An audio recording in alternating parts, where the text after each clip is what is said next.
Sir madam friends అందరికీ నమస్కారాలు. రేపే ఓబీసీ రిజర్వేషన్ పితామహులు బీపీ మండల్ గారి జన్మదినం. ఎవరు ఈ బీపీ మండల్?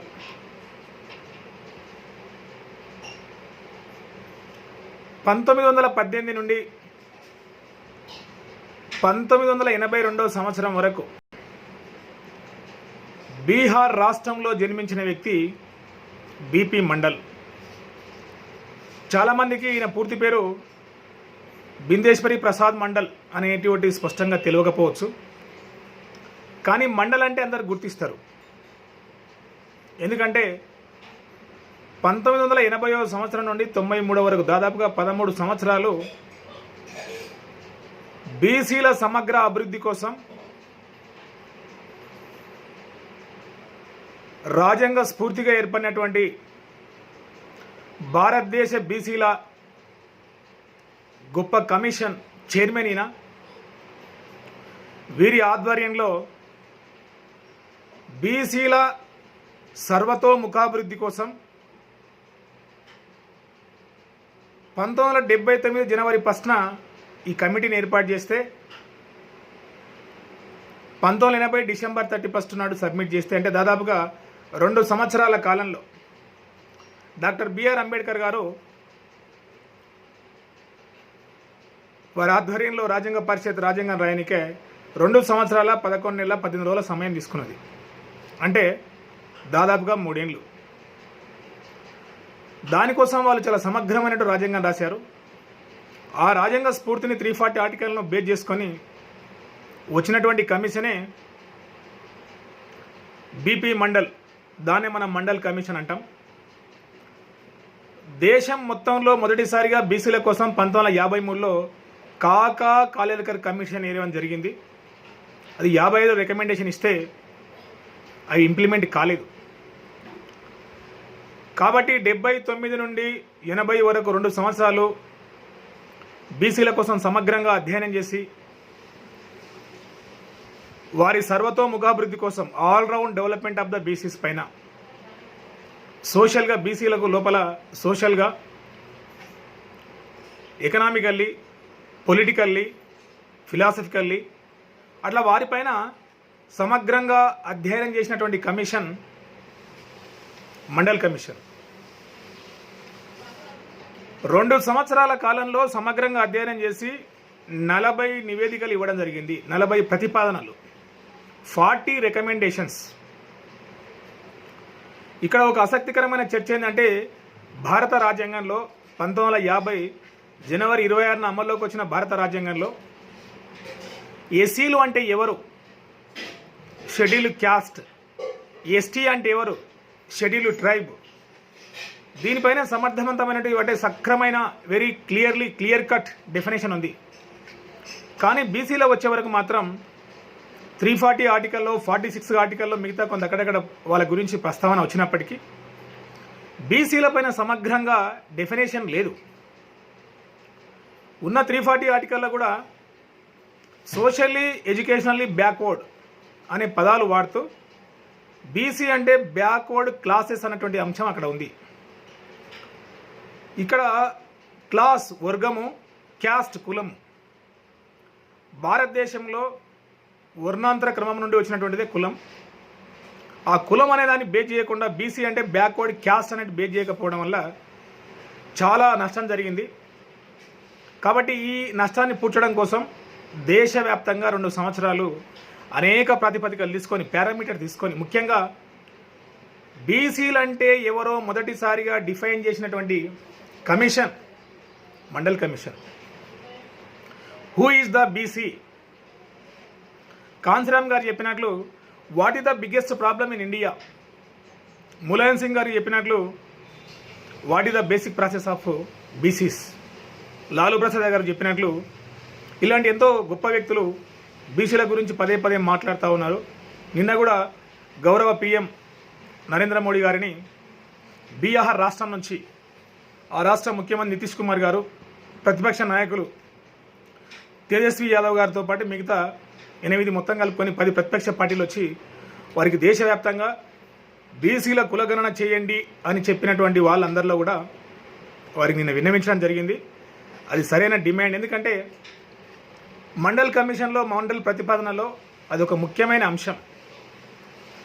దేశవ్యాప్తంగా బీసీల కులగణన తీసుకోవాలనేటువంటి డిమాండ్ ఇప్పటిది కాదు, ఎప్పటి నుంచే ఉంది. ఎందుకంటే 1931 తర్వాత ఇప్పటి వరకు కులగణన లేకపోవడం వల్ల బీసీలకు ఎలాంటి కార్యక్రమాలు, ఎలాంటి సోషల్ వెల్ఫేర్ స్కీమ్స్ ఇంప్లిమెంట్ చేయాలి, వాళ్ళు ఎంత డయాగ్నోజ్ చేయాలి. మనం దవాఖానకు పోతే డాక్టర్ గారు మిగతా first they do the test, కొన్ని టెస్టులు చేస్తారు, డయాగ్నోసిస్ తెలుసుకోవాలి ఏ ప్రాబ్లం ఉందని. అట్లా బీసీల కోసం సమగ్రమైనటువంటి ప్రాబ్లం లేకపోతే, అంటే జనాభా గణన కరెక్ట్ జరిగితే వాళ్ళ జనాభా ఎంత, వాళ్ళ స్థాయి ఎంత అని ఇక్కడ మనకు తెలంగాణ రాష్ట్రంలో దానిపైన కొంత రీసెర్చ్ చేయడం జరిగింది. మన తెలంగాణ రాష్ట్రం వచ్చిన తర్వాత సరే ఏదేమైనప్పటికీ కూడా వీరు ప్రతిపాదించిన 40 ప్రతిపాదనలో అతి ముఖ్యమైన ప్రతిపాదన అప్పటికే 1979 నుంచి 80 వరకు 1931 సంవత్సరాన్ని బేస్ చేసుకొని ఆయన చెప్పినటువంటి జనాభా, బీసీల జనాభా 52%. ఈ 52% జనాభా ఉన్నటువంటి వీళ్లకు తరతరాల భారతదేశ చరిత్రలో కులమే యూనిట్గా, కులమే బేస్గా నష్టపోయినటువంటి జాతి బీసీ జాతి. ఒక చిన్న ఎగ్జాంపుల్, యూనిట్ తెలంగాణ రాష్ట్రం తీసుకున్నప్పుడు 2010 ఫిబ్రవరి 3 నాడు శ్రీకృష్ణ కమిషన్ తెలంగాణ ఇవ్వాలా లేదనే ఒక కమిషన్ ఇస్తే దేశవ్యాప్తంగా ఆ కమిషన్ ఇక్కడ రిపోర్ట్ ఇక్కడ స్టడీ చేసింది. వాళ్ళు ఇచ్చినటువంటి కమిషన్ రిపోర్ట్లలో ఒక్క చాప్టర్లో ఏముందంటే బీసీల గురించింది. అక్కడ తెలంగాణ ఉద్యమంలో అత్యధికంగా పాల్గొనే వాళ్ళు బీసీలు. ఈ బీసీల స్థితిగతి పైన శ్రీకృష్ణ కమిషన్ చాలా బ్రాడ్ రిపోర్ట్ ఇచ్చింది. గవర్నమెంట్ ఆఫ్ ఇండియా కూడా ఇచ్చింది, వాళ్ళు సబ్మిట్ చేయడం జరిగింది. చాలా ఇంపార్టెంట్ డాక్యుమెంట్ అది. అక్కడ వాళ్ళు మాట్లాడుతూ బీసీలో చాలామంది బ్యాక్వర్డ్ ఉన్నారు, ఫినాన్షియల్లీ బ్యాక్వర్డ్ ఉన్నారు, సోషల్లీ బ్యాక్వర్డ్ ఉన్నారు, ఎస్పెషల్లీ ఎడ్యుకేషనల్లీ చాలా బ్యాక్వర్డ్ అని చెప్పినటువంటి కమిషన్ శ్రీకృష్ణ కమిషన్. సరే నీవు ఏ కమిషన్ ఎక్కడ వేసినప్పటికీ కూడా అన్ని కమిషన్లలోకి వెళ్ళా మండల్ ఇచ్చినటువంటి నివేదిక చాలా గొప్పది. ఆ నివేదికను అమలు పరుస్తామని 13 సంవత్సరాలు ఆగి 1950వ సంవత్సరంలో మనకు భారత రాజ్యాంగం అమల్లోకి వస్తే 93లో మాత్రమే, 1993 సంవత్సరంలో మాత్రమే భారతదేశ లింకన్ అప్పటి పిఎం విశ్వనాథ్ ప్రతాప్ సింగ్ విపి సింగ్ గారు నిండు లోక్సభలో పార్లమెంట్లో ఒక డిక్లరేషన్ చేశారు. అప్పటికే వారిపైన SP party, BSP party, Devilal గారు, అనేకమైనటువంటి బ్యాక్వర్డ్ క్లాసెస్, బ్రహ్మప్రకాష్ గారు, ఇలాంటి అనేక సంస్థలు, బ్యాక్వర్డ్ సంస్థలు, ఎస్సీ ఎస్టీ మైనార్టీ, మంచి ప్రోగ్రెసివ్ మూవ్మెంట్స్ అందరు కలుపుకొని పెద్ద ఎత్తున ఒత్తిడి తీసుకురావడం వల్ల అప్పుడు ఇండియన్ అబ్రహం లింకన్ అనే వ్యక్తి, ఎవరంటే విపి సింగ్ గారు, వాళ్ళు ఎలక్షన్లలో మా గవర్నమెంట్ ఫామ్ అయితే బీపీ మండల్ గారు ప్రతిపాదించినటువంటి 40 ప్రతిపాదనల్లో ఒక్కటగు 27% రిజర్వేషన్ను విద్యా ఉద్యోగాల్లో అమలు చేస్తామని ఆయన ప్రకటించారు.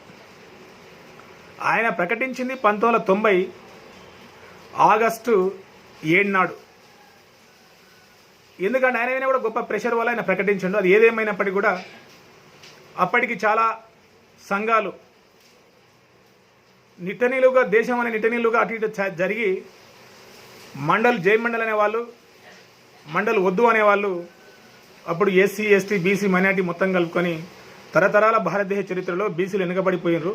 కాబట్టి దేశవ్యాప్తంగా ఉన్నటువంటి కోట్ల జాబుల్లో వారికి రిజర్వేషన్ కల్పించాలని పెద్ద ఎత్తున మండల ఉద్యమంలో పాల్గొన్న వాళ్ళు చాలామంది ఉంటారు. ఈ సరౌండింగ్లో కూడా మనోళ్ళు కూడా తెలంగాణలో ముఖ్యంగా ఉమ్మడి మహబూబ్నగర్ జిల్లాలో కూడా చాలామంది పెద్దలు ఉంటారు మండల్ మహోద్యమం ఉద్యమంలో పాల్గొన్న వాళ్ళు. కాబట్టి మండల్ అనేది ఒక శక్తి. 1980 నుంచి 93 వరకు గౌరవ సుప్రీం ధర్మాసనం 1992 నవంబర్ 26 నాడు తీర్పిచ్చేంత వరకు అనేక సమస్యలు ఎదుర్కొని, అనేకమైనటువంటి ఇబ్బందులు ఎదుర్కొని నిలబడి 93లో ఒకే ఒక ప్రతిపాదన. ఏదా ప్రతిపాదన? బీసీలకు విద్యా ఉద్యోగాలలో 27% రిజర్వేషన్ అమలని అప్పుడు ప్రకటించడం జరిగింది. అది 93లో ఓన్లీ ఉద్యోగాలు మాత్రమే పాక్షికంగా ఇంప్లిమెంటేషన్ అయింది, విద్యలో కాలేదు.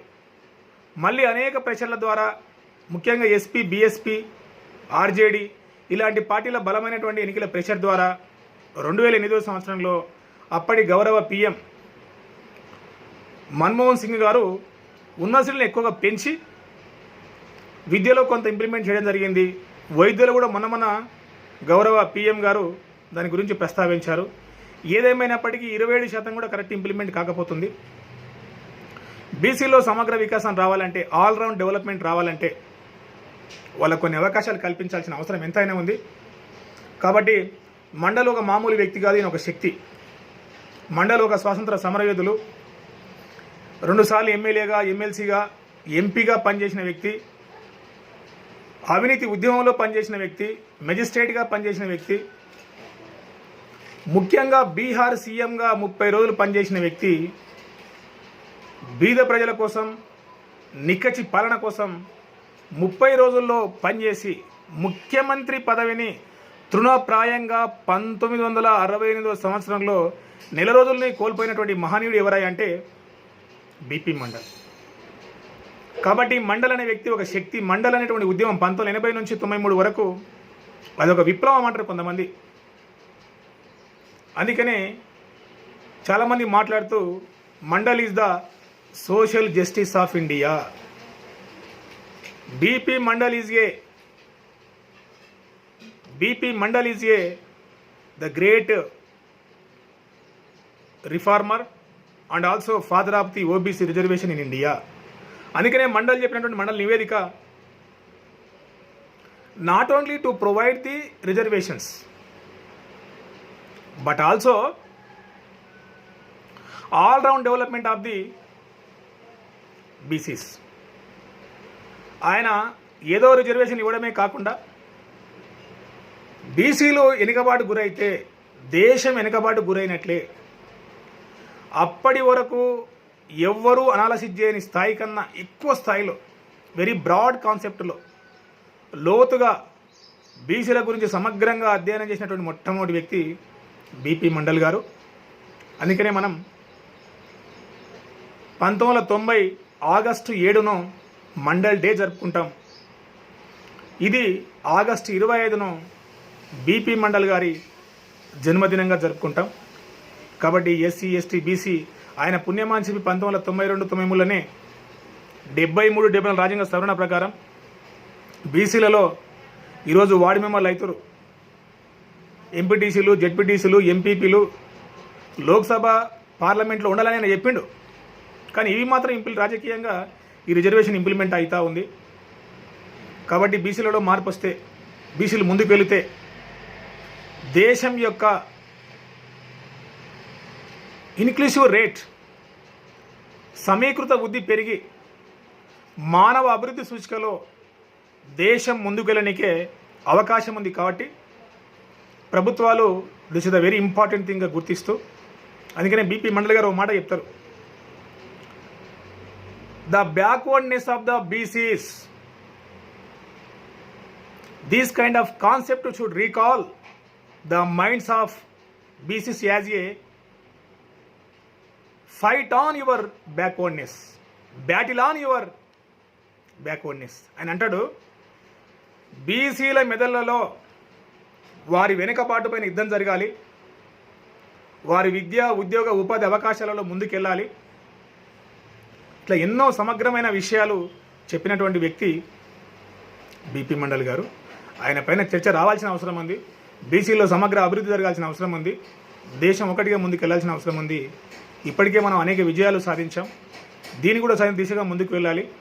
ఏదేమైనా ఇప్పటికే చాలా మార్పులు వచ్చాయి. ఇంకా ముందు ముందు కొన్ని మార్పులు రాకపోతున్నాయి. బట్ ఏదేమైనప్పటికీ కూడా ఎవరైతే వెనుకబాటు గురైనరో, ఎవరో వస్తారని, ఏదో చేస్తారని ఎదురు చూసి మోసపోకమా అన్నట్లు మన సమస్యలపైన మనమే సబ్మిట్ చేయాలి. మన సమస్యలపైన మనమే రెస్పాండ్ కావాలి. ఆ స్థాయిలో మన లోపల అవేర్నెస్ రావాలి. అప్పుడు మాత్రమే మనకు జరగాల్సిన అభివృద్ధి, మనకు రావాల్సిన సామాజిక వాటా మనకు వస్తుంది. కాబట్టి the BC community should be alert. The BC community should always participate the progress, the promote of the development of inclusive development of the India. Thank you sir, madam, friends. Thank you very much. I am Pasala Satyanarayana Yadav from Kollapur town, Nagar Karnool district.